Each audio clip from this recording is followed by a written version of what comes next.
Hello again. We have quite a lineup, all of these being extremely exciting books for you. The first one up today is by Lorrie Moore, and it's called I'm Homeless If This Is Not My Home, and that comes to us from Faber. Oops, this was, something I was very unprepared for. It was an unexpected read. And this is definitely not her first book. She writes essays and several novels, shortlisted for the Women's Prize. American, really out there in a lot of ways. I absolutely adored this book.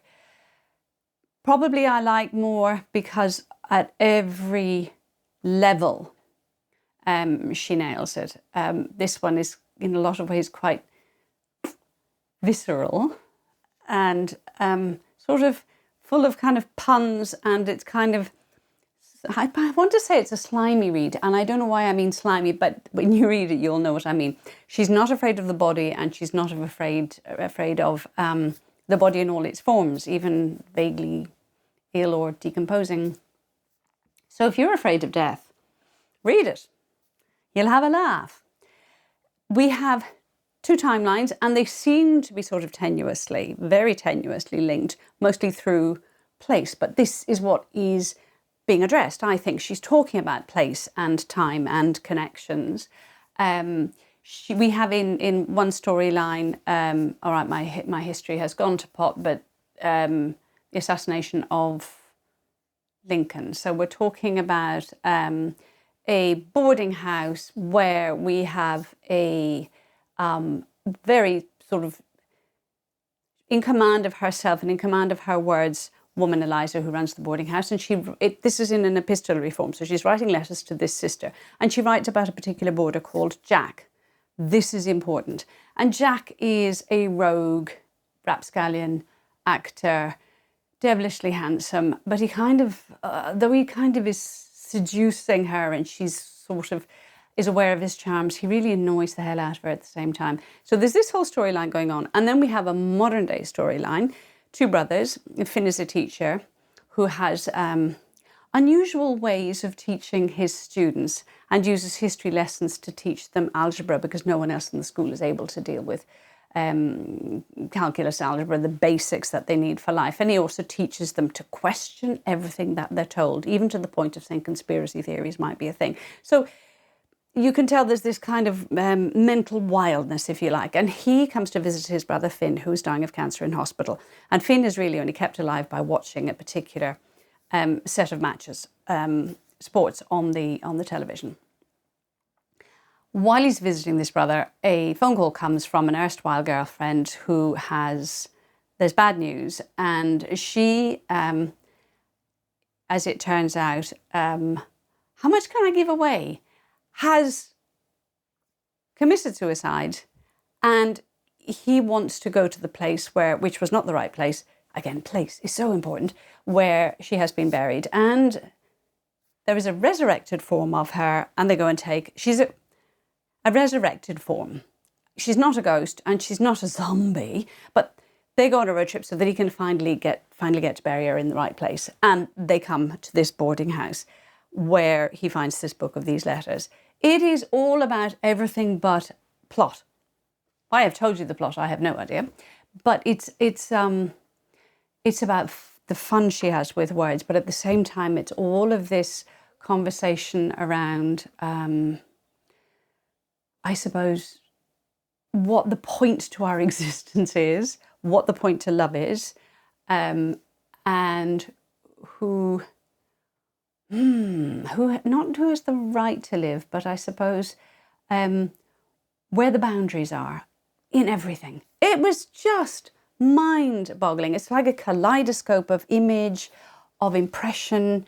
I have no idea how she did it. I know that I have to go back in because it's full of references. So it's kind of a treasure trove at the same time as being, wickedly funny. Brilliant. Totally brilliant. I've gone and bought everything else of hers. Second one up today, Mark Brandi, Southern Aurora, comes to us from Hachette, and Brandi is homegrown Australian. This is his fourth novel.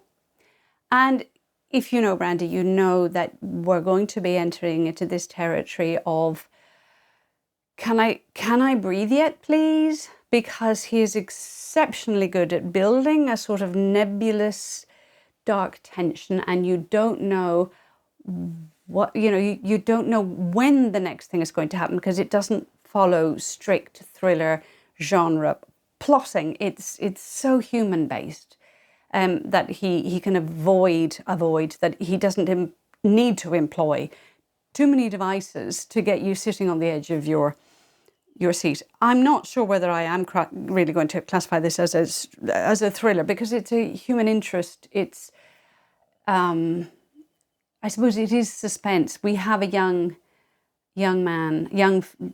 boy, and the story opens with him riding with his older brother, and there's been an incident, and you kind of get the importance of this bond with this brother, and all of the sort of the kind of precarity and his love for this brother and his need to kind of make sure that everything goes okay, even though he knows this older brother is probably a bit wilder, and that there always seems to be trouble lurking. And this is what Brandi does so well. I spent the whole book waiting for that other shoe to drop. It was a reading experience.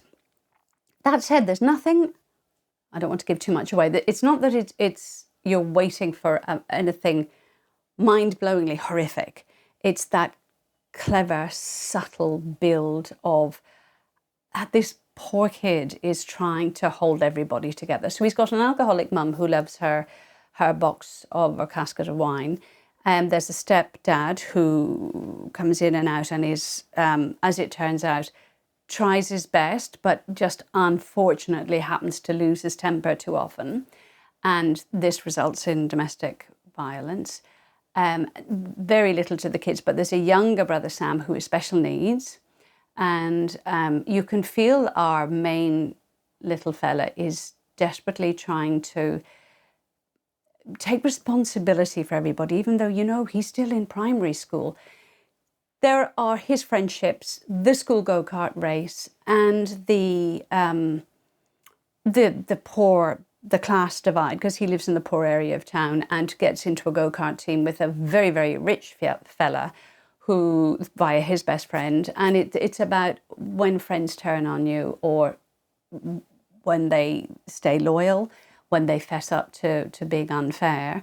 But the most beautiful relationship is with the bus driver who brings, for the special needs kids, who drops Sam off. And he knows a little bit about go-karts, and he knows a little bit about fixing things, and he also knows a little bit about the stepdad or the mum's boyfriend. And in that regard, it's a very heartwarming, very lovely read about that bond. It's a perfect Dad's Day book. Why We're Here by Briohny Doyle comes to us from Vintage, and this was another, again, Australian. This is her third. I refer to this as a bit like Maggie Nelson, but with more laughs. It has that kind of autofiction feel, where you feel that the author is writing from the first person perspective, but you kind of feel this lived experience. And Briohny does say that some of what happens in this book is based on her experiences. So we know that we can use autofiction. It is a novel. We have a young woman called Bibi, just her initials, and her sort of mixed breed dog, Baby, who live in this absolutely dilapidated apartment in a fictional town where there is this, again, wealthy, less well-to-do divide. And between one thing and another, you sense that she's precarious on quite a few levels, that her apartment is due to be, or the whole building is due to be knocked down, but it hasn't quite happened.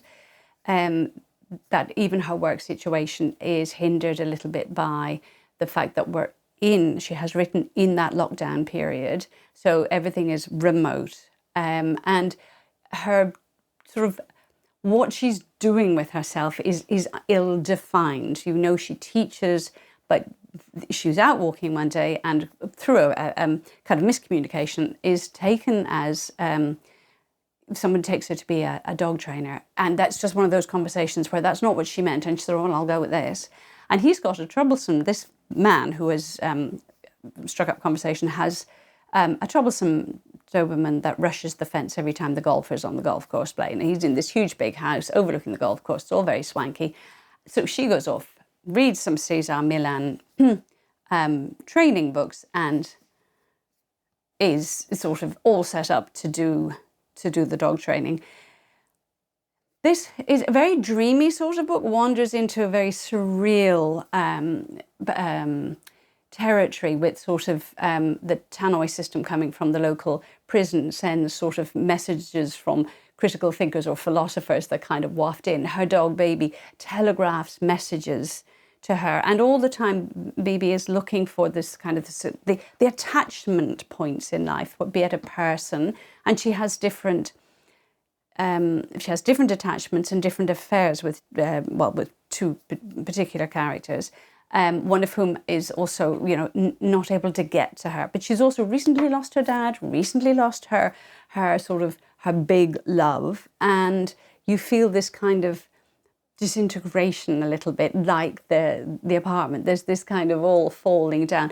But she's tethered by these dogs, and in particular, I think, by Bibi, who sort of, sometimes just tells her she wants food and sometimes tells her something quite deep and meaningful. It was an absolute joy. I thoroughly, thoroughly recommend it. Very different. Now, this is my Irish darling, Colin Walsh, debut author. This is Carla, and it comes to us from Atlantic Books. And I haven't read anything like this in a long time. I mean, I've read all of those and they're like what they are. This one was such a... Oh my goodness, it was so deeply satisfying and so very, very thrilling, but his writing is sublime. It's glory. Of course, it's set in Ireland, so I am loving it. So we have, it starts in 2003, which is not the timeline that's the most important. It's really all set in 2018. And we have 5 friends back in 2003 who live in this fictional town called Kinloch, and one of them, Carla, is kind of the sort of the big attraction, if you like. She's very different, very confident, not necessarily sort of superbly good looking. She's got a sort of lazy eye. Interesting little details that Walsh gives to his characters. And her sort of little group of friends from there are the voices that narrate the full story here. We have Carla goes missing in 2003.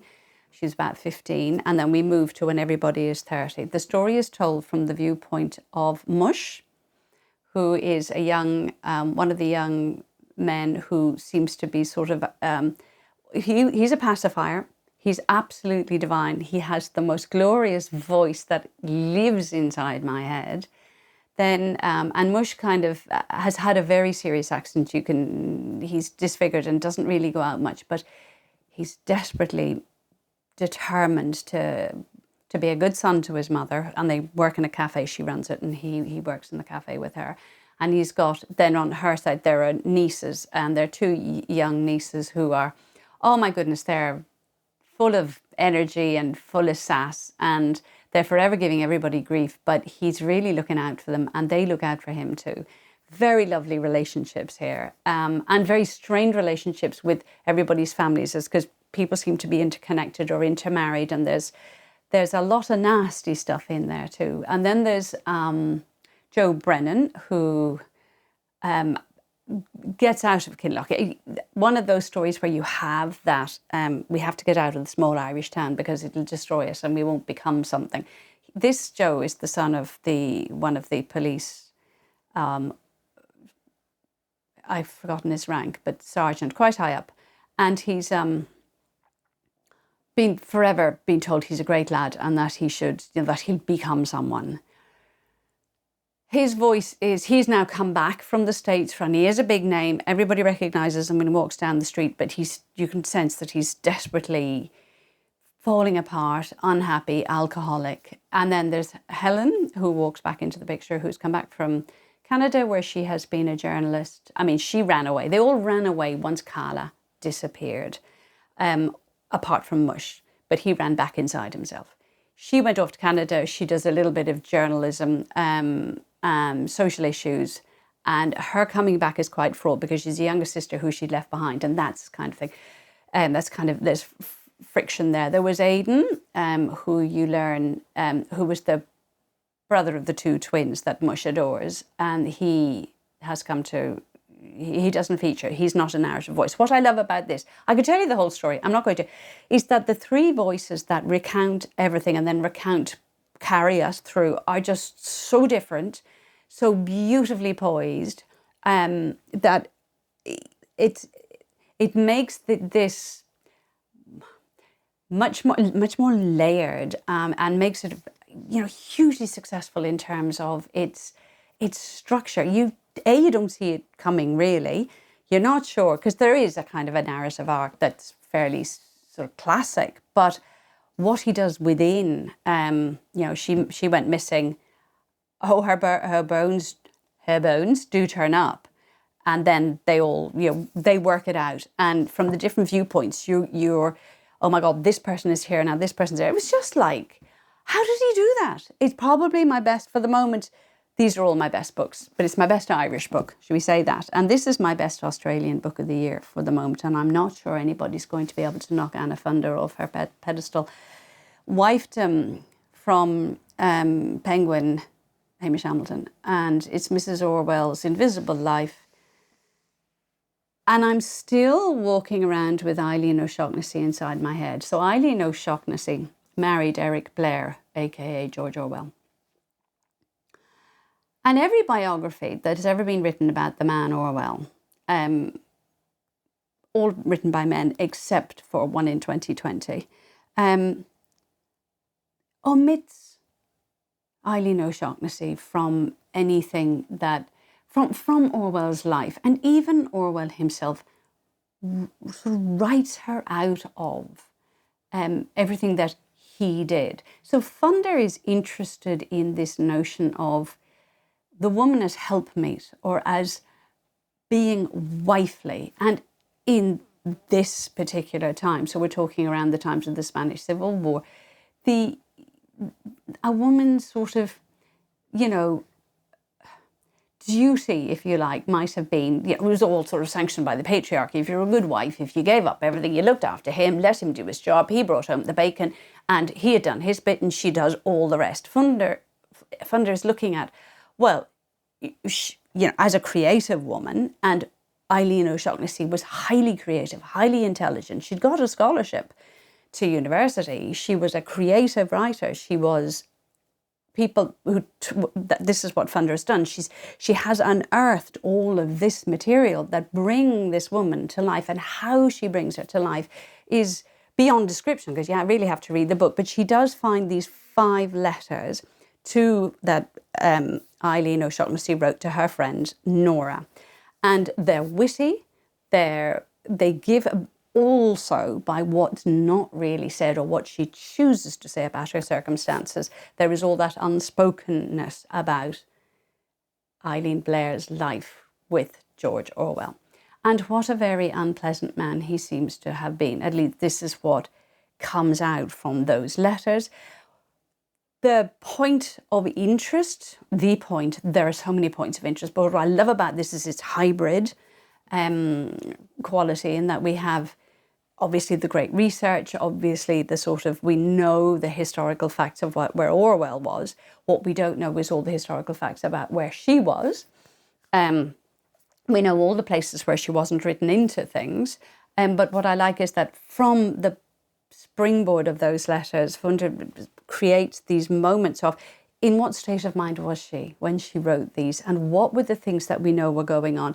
And she imagines these episodes from Eileen O'Shaughnessy's life, and all of a sudden the kind of meanness of her life, the sort of, even though I know it's said that if you don't marry a mind like his without knowing that this is part of the deal. Well, is it part of the deal? And who has decided it's part of the deal?